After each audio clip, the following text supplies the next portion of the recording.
você vai ver onde está o inimigo, né? O inimigo que apareceu ali, sei lá. Porque ele está na parte de cima da tela.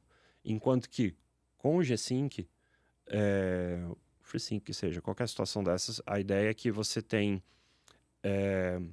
atualizou a tela e o monitor está lá esperando. Assim que o próximo frame ficar pronto, o monitor já vai, na hora, começar a escrever ele do começo, de cima para baixo. Então ele vai atualizar primeiro, né, antes a parte mais importante, que está ali do meio da tela para cima. Né? Então é uma configuração bem legal, e você jogando, né, dá para sentir que fala, nossa, eu sinto que os tiros estão pegando melhor, né? Eu vou explicar isso aí, que isso aí foi um teste bem interessante. O Ziba, ele só me chamou no escritório lá da NVIDIA, aí ele falou assim, ó, vamos fazer o seguinte, eu quero fazer um teste com você, eu vou colocar você para jogar no computador aqui, mas você não pode abrir o marcador de FPS, você só vai sentar e vai jogar, tá? Exato. Aí tava com o monitorzão da Asus lá, 360 Hz, aquela coisa, aí pegou, ligou o G-Sync, aí travou toda essa taxa de FPS na taxa de atualização do monitor. E qual que é esse fenômeno que ele está explicando para vocês? Se a gente joga com tudo isso desligado, sem limite de FPS, acontece esses tearings, essas quebras de imagem. Então, quando vem esse frame novo, esse de cima tá velho. Então, você encontrou inimigo, apertou o dedo para tirar, aquele frame ele já tá velho. Quando você força toda essa situação com G-Sync, travando FPS e tudo mais, você tem a sensação de estar mais liso, porque na realidade aquela metade de cima, superior, que ela vem escrevendo de cima para baixo para você poder enxergar, ela é atualizada mais rápido. Então aquela sensação é mais real. Porque quando você, no CS principalmente, você vai dar vai pegar os tiros em um boneco, né, num inimigo, você tem a sensação que o rastreio não tá certo. Você tá tirando aqui, não tá pegando aqui, o tiro já passou. E esse fenômeno acontece. Então, passa a sensação de estar mais liso, né? Isso eu achei bem interessante porque quase ninguém sabe disso. Isso eu tenho certeza. Você ficou testando sozinho lá e descobriu isso aí, né? É lógico. O pior é que, assim, se você testa a latência, ela é menor mesmo. É pior. Ah, não. Ela é pior nesse cenário. Porque você tá limitando os quadros. Ah, sim, sim. Então, assim, desbloqueado, você vai ter uma latência menor. Só que aí é uma questão de, tipo... Quando você sincroniza, né, casa ali, o monitor com o jogo, com tudo, isso até eu tava discutindo bastante no Twitter com outro rapaz lá, o XXX Killer, desculpa, eu esqueci o resto do nome dele. E ele fez muitos testes também para achar a latência ideal e tal, achar a melhor configuração, e também concluiu isso, que assim, apesar de que, em termos absolutos, tem configurações que a latência é mais baixa, para o jogador... Às vezes é mais importante você abrir mão de uma latência, abrir mão de um pouquinho de latência pela consistência. Isso, a consistência, se você exatamente. estabilizar, né, manter estável o tempo de resposta, por mais que ele seja um pouquinho mais alto, mas constante, você sente melhor. O conforto. É porque, assim, o cérebro tende a se acostumar com aquele cenário que ele sempre se repete, e não um cenário que é variável. Esse é que é o negócio. Então, usando isso aí, a gente sempre fixa a trocação de tiro do mesmo jeito. Aí o cara acostuma com isso aí mais fácil.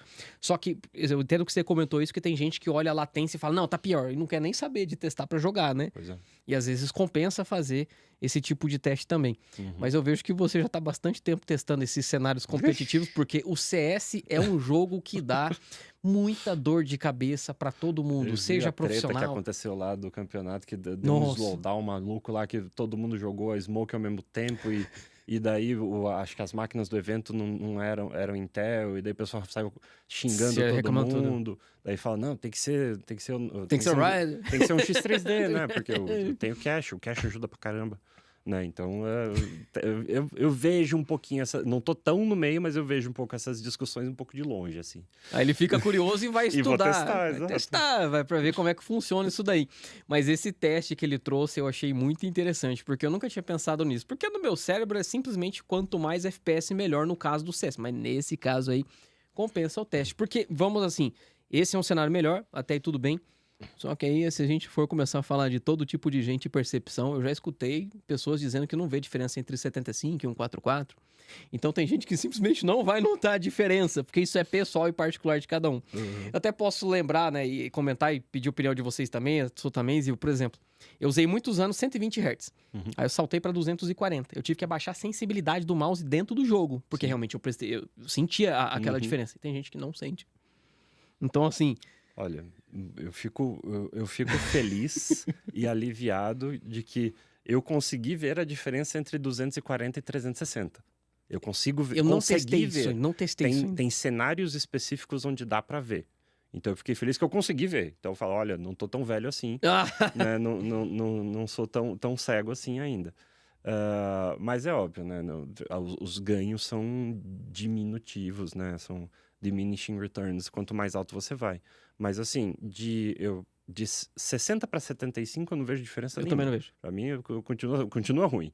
100, dá pra ver que tá melhor, mas ainda não é ideal. O mouse continua lagado. Porque eu lembro que tinha aqueles monitores de 34 polegadas, 100 Hz, e eu Sim. falava, 100 Ainda é tá pouco. lagado. 100 é pouco, queria mais. Aí 120, 144 eu também não vejo nenhuma diferença, mas já é bom, né? E 240 já é um uma tanto melhor, não é tão pouco assim melhor, é bastante melhor. E de 240 para 360, na maioria dos casos não vai diferença nenhuma, mas tem sim, principalmente para quem é...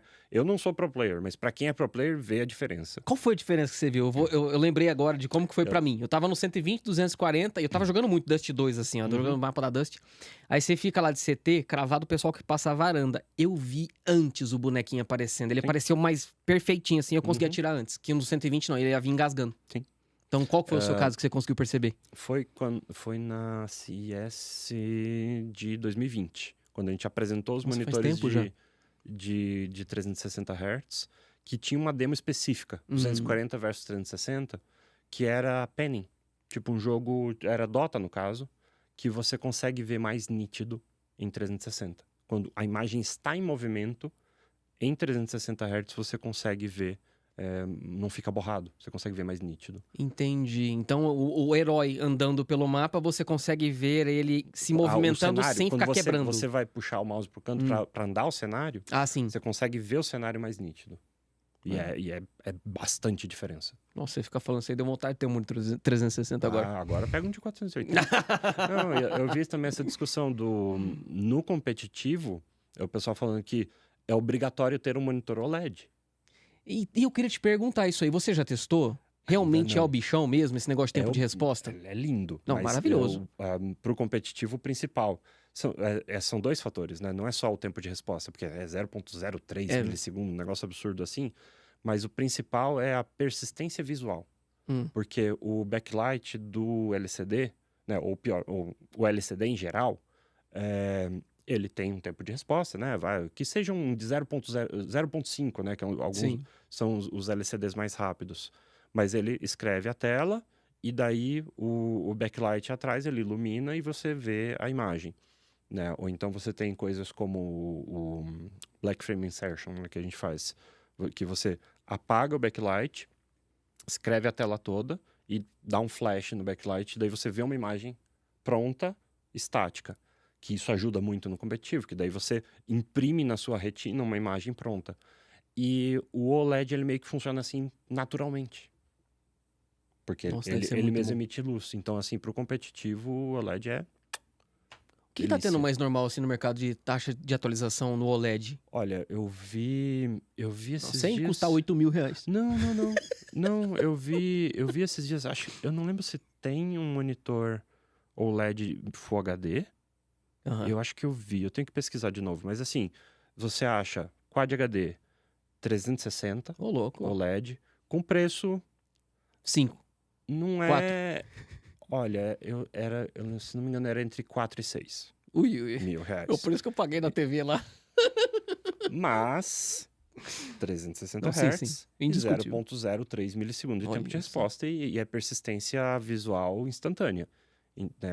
Então, assim, para o competitivo é o que há. E já tem, inclusive, versão de 480 Hz desses monitores. Nossa. É mais caro ainda, mas tem chão, né? Então, é um negócio assim que... E fora os... Né? Aí, isso é para quem é pro player mesmo, né? Sim. Vai jogar ranqueado lá em cima. Mas, assim, para quem é mais do AAA, single player, tem Quad HD 240, né? Inclusive o White Label tem uns mais acessíveis, assim, na casa de 3 mil reais. E tem 4K 240, que é coisa linda também. Que é os que a gente tinha lá na Gamescom Latam. Que era da Samsung, eu sei que tem da... Que outra marca tinha? Acho que a LG deve ter também, alguns outros, assim, tipo uma Alienware. Mas você acha aí ali na casa de 6 a 8 mil reais.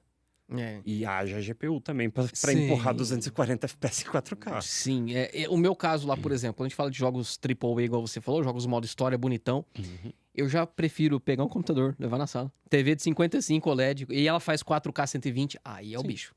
Cara, é assustador, assim, É lindo. a definição, a qualidade de imagem. Aquilo pra mim é um 4K de verdade, entendeu? Então, eu acho que se fosse pra jogar um jogo AAA, eu penso mais nessa parte Mesmo da jogo TV. single player, eu prefiro jogar com teclado e mouse. Eu também. Eu também. Às vezes eu tento o controle, mas me incomoda. Parece que o controle me atrasa, que ele me segura assim. Fala, puta, eu quero fazer mais rápido. E não vai, sabe? Eu não consigo acostumar. E quando eu era novo, era só controle nos videogames, né? Sim. E agora já não tem mais jeito, não. Ziba, a gente já conversou bastante, mas agora eu quero entrar num assunto muito importante, que é a inteligência artificial. Eu quero que você faça um storytelling pra nós. Comenta como que foi em 2018, porque naquela época não tinha. Começa muito antes. Não tinha esse branding todo aí, porque hoje todo mundo fala sobre isso, mas muita gente nem sabe o que significa. Então eu queria saber das placas de vídeo NVIDIA lá de 2018, a RTX série 20, né? O que elas trouxeram naquela época e como isso foi se desenvolvendo até hoje. E quem sabe o que nós podemos esperar. Eu preciso voltar um pouco mais no Não, tempo. pode voltar, pode voltar. Porque 2018 foi meio que tipo a culminação, né? A conclusão, digamos, de todo o trabalho que já tinha sido feito antes e que isso aí chegou no consumidor, né? No usuário final. Mas já tinha muitas outras coisas sendo feitas antes, há muito mais tempo, né? Então, assim, a gente pode voltar lá para 2006, quando eu era um reviewer, né, lá como é que é? Jovem lá em Barbacena, não, eu morava em Recife.